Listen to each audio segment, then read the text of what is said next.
প্রিয় শিক্ষার্থী, বাংলা ব্যাকরণ বৃদ্ধি চ্যানেলে তোমাদেরকে আরও একবার স্বাগত। আজকে আবার মাধ্যমিকের টেস্ট পেপারটা নিয়ে হাজির। তোমাদের যে সরকার থেকে যে টেস্ট পেপারটা দিয়েছে সেই টেস্ট পেপার তোমরা সবাই পেয়েছো, আর আমি ধারাবাহিকভাবে বাংলা ব্যাকরণটা তোমাদেরকে করানোর চেষ্টা করছি, যাতে তোমরা ব্যাকরণ থেকে যে 17-18 নাম্বার থাকে সেইটা যাতে পুরো নাম্বারটাই পাও, সেই চেষ্টাই করছি। আর তোমরা চাইলেই কিন্তু এই পুরো নাম্বারটা তুলে নিতে পারবে। চলো বেশি কথা না বলে একদম সরাসরি টেস্ট পেপারে ঢুকে যাই। এই হচ্ছে টেস্ট পেপার, তোমরা দেখতেই পাচ্ছ খোলা রয়েছে। Bihar Bahiri BS high school HS school Bengali, এইটা আজকে করাবো তোমাদের নিচে নিচে একদম সবার নিচে। দেখো তোমাদের সবার নিচে একটু সেট করে দিই, দেখো এই দেখো। তো এইখানে পরের পাতাতে আছে বাংলাগুলো, তোমরা অবশ্যই পড়ে নেবে। বাংলা বই থেকে তোমরা অবশ্যই পড়ে নেবে। বাংলা নিয়ে আমি আর কিছু বলছি না, কিন্তু ব্যাকরণটা আমি কিন্তু করানোর। প্রথমেই এখানে দেখো 10-এর থেকে ব্যাকরণ দেয়া আছে। অনুসর্গের উদাহরণ হলো, এখানে কয়েকটা উদাহরণ হচ্ছে খানা, টি, গাছা, জন্য। এই যে খানা, টি, গাছা, এইগুলো সব হচ্ছে নির্দেশক, মানে কোনো নির্দিষ্ট বস্তুকে বোঝানো হচ্ছে, নির্দেশ করছে কটা সংখ্যায় আছে বা এইরকম। আর জন্য, জন্য হচ্ছে একটা পদ, যেই পদটার স্বাধীনভাবে ব্যবহার হয় বাক্যের মধ্যে, সেই পদটাকে বলা হয় অনুসর্গ, এবং বাক্যের মধ্যে একটা সমন্বয় স্থাপন করে অন্যান্য শব্দের মধ্যে, ঠিক আছে, তাকে বলা হয় অনুসর্গ। তাহলে অনুসর্গ হচ্ছে জন্য, জন্য, দ্বারা, দিয়া, কর্তৃক, হ্যাঁ, এইগুলো হচ্ছে সব অনুসর্গ। অনুসর্গ অনেক রকমের আছে, ঠিক আছে, আমি শর্টকাটে তোমাদেরকে বলবার চেষ্টা করছি। এবার দেখো দ্বন্দ্ব সমাসের অর্থ প্রাধান্য থাকে। দ্বন্দ্ব সমাস কাকে বলে না, দ্বন্দ্ব সমাস হলো দুটো পদ থাকে তো সমাসের মধ্যে, সেই দুটো পদের মধ্যে দুটো পদেরই কিন্তু গুরুত্ব থাকে। যেমন মা বাবা, মা ও বাবা, মায়ের গুরুত্ব থাকবে, বাবার গুরুত্ব থাকবে। ভাই ও বোন, ভাই বোন, এই যে সমাসগুলো হয় ও এবং দিয়ে যুক্ত করা হয় দুটো মেন শব্দকে, মূল শব্দকে। এই দুটো মূল শব্দেরই বা দুটো মূল পদেরই কিন্তু অর্থের প্রাধান্য থাকে। অতএব দ্বন্দ্ব সমাসের অর্থ প্রাধান্য থাকে উভয় পদের। আচ্ছা, 1-12 দেখো, ফেলাইলা কনক বলয় দূরে, নিম্নরেখ পদটি সমাস হলো। ফেলাইলা কনক বলয়, কনক বলয় মানে হচ্ছে কনকের মতো যে বলয়, সেই কনক বলয়। তাহলে এইটা হচ্ছে কীরকম, বলয়টা কীরকম না, কনক, কনক মানে হচ্ছে কেন সোনা, তাহলে সোনার বলয়। তাহলে এইখানে বিশেষ্য আর বিশেষণ কাজ করছে। তাহলে বিশেষ্য আর বিশেষণ থাকলে পারে কি হয়, কর্মদ্বারা সমাস হয়। তোমাদের তো যদিও উত্তরটা দেওয়া আছে কর্মদ্বারা সমাস, কিন্তু তোমরা তো অনেক সময় জানো না যে এটা কর্মধারয় সমাস হবে কি না। পরীক্ষায় যদি পড়ে তাহলে তোমরা তো তখন কনফিউজ হয়ে যাবে, ঠিক আছে। তাহলে এইখানে তোমাদেরকে ছোট্ট করে একটু ব্যাখ্যাটাও দিয়ে রাখি, যে বিশেষ্য আর বিশেষণ থাকলে পারে আগে পিছনে, সেটা হচ্ছে কর্মধারয় সমাস হয়, ঠিক আছে।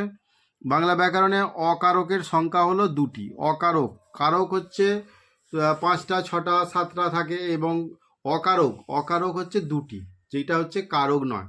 একটা হচ্ছে সম্বোধন পদ আর একটা হচ্ছে সম্বন্ধ পদ। যেমন চাঁদের কণা, গঙ্গার জল, এই যে এই শব্দগুলো আমি বললাম, কণাটা কার না চাঁদের, এইটা কোন কোন বিভক্তি দিয়ে বোঝানো হচ্ছে না, র বা এর বিভক্তি দিয়েও বোঝানো হয়। রাজার পুত্র, রাজপুত্র, গঙ্গার জল, গঙ্গা জল। তো এই যে র বা এর দিয়ে বোঝানো হয় সম্পর্কটাকে দুটো পদের মধ্যে, যদি এইরকম পদ থাকে তাহলে সেটাকে বলা হয় সম্বন্ধ পদ। আর সম্বোধন পদ কোনটা, সম্বোধন পদ হলো, দেখো, কাউকে আহ্বান করা, কাউকে কিছু আহ্বান করে ডাকা। অর্থাৎ যেমন আমরা ভগবানকে ডাকি, হে ভগবান এ তুমি কি করলে, এই যে হে কথাটা দিয়ে একটা সম্বোধন করা হচ্ছে, ঠিক আছে। মহাশয়ের এখানে আসা হোক, বা মহাশয় এখানে বসুন, এই যে মহাশয় কথাটা বললাম, মহাশয় একটা সম্মানসূচক একটা শব্দ, যেটাকে সম্বোধন করে বলা হচ্ছে মহাশয় এখানে বসুন, ঠিক আছে। তাহলে এইগুলো হচ্ছে সম্বোধন পদ আর সম্বন্ধ পদ, এই হচ্ছে দুটো অকারক, ক্লিয়ার। এবার দেখো কর্তার উল্লেখ থাকে না।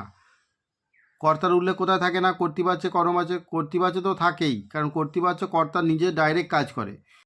তাহলে এখানে কর্ম কর্তৃবাচ্যে কর্তার উল্লেখ থাকে না, ঠিক আছে।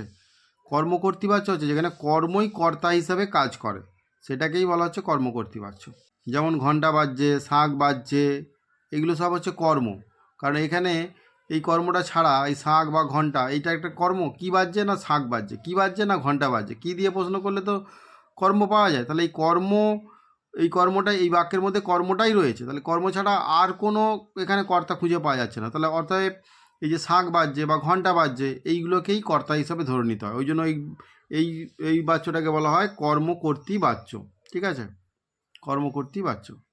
এবার দেখো নেক্সট, কিন্তু ইয়া যে কত বড় ভ্রম তা কয়েকটি স্টেশন পরেই সে অনুভব করিল। ইয়া যে তাহা এই দুটো শব্দ আছে। ঠিক আছে, এই দুটো অব্যয় বা সর্বনাম দিয়ে এই বাক্যটাকে সম্পূর্ণ করা হয়েছে। তাহলে এইটা কি বাক্য হবে না জটিল বাক্য হবে। 16টা, আমার খাওয়া হয়েছে, বাক্যটি কর্তৃবাচ্যের রূপ হবে। মানে কর্তৃবাচ্য করলে বাক্যটা কীরকম দাঁড়াবে, তাহলে আমি খেয়েছি, খাওয়া হয়েছে মানে কি আমি খেয়েছি।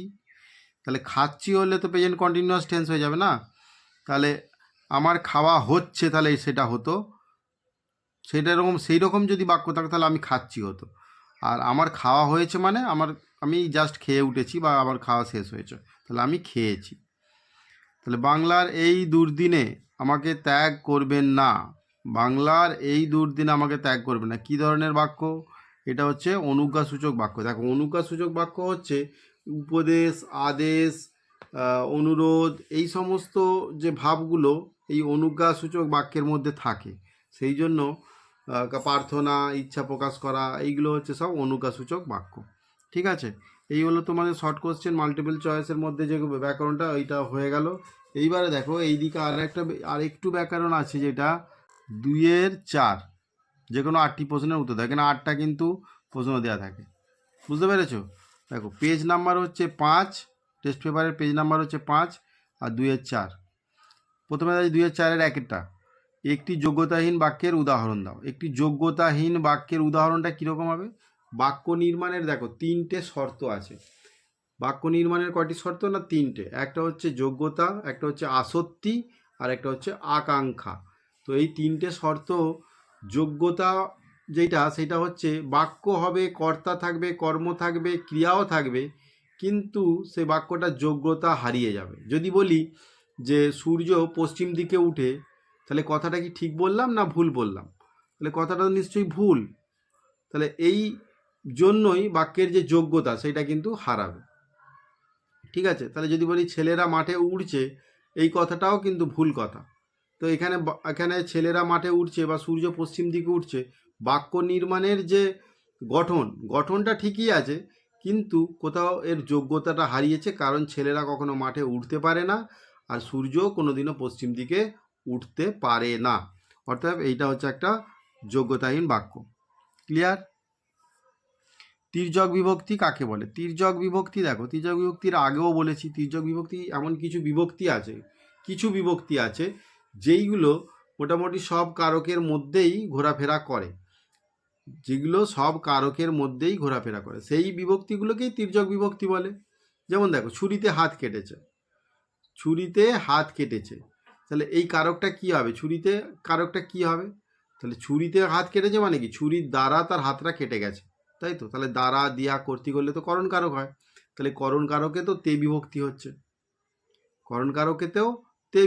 হচ্ছে, এবারে দেখো ঘরেতে ভ্রমর এলো গুনগুনিয়ে, কোথায় এলো না ঘরেতে, কোথায় কখন কিসে হলে পারে এটা কি কারক হয়, অধিকরণ কারক হয়। তাহলে ঘরেতে হচ্ছে তে, এখানেও ঘরের সঙ্গে তে বিভক্তি যুক্ত আছে, তাহলে এইটা হচ্ছে অধিকরণ কারকে হয়ে যাচ্ছে তে বিভক্তি। এইরকম সব কারকের মধ্যেই ঘোরাফেরা করবে কিছু বিভক্তি আছে, সেই বিভক্তিগুলোকেই বলা হচ্ছে তির্যক বিভক্তি।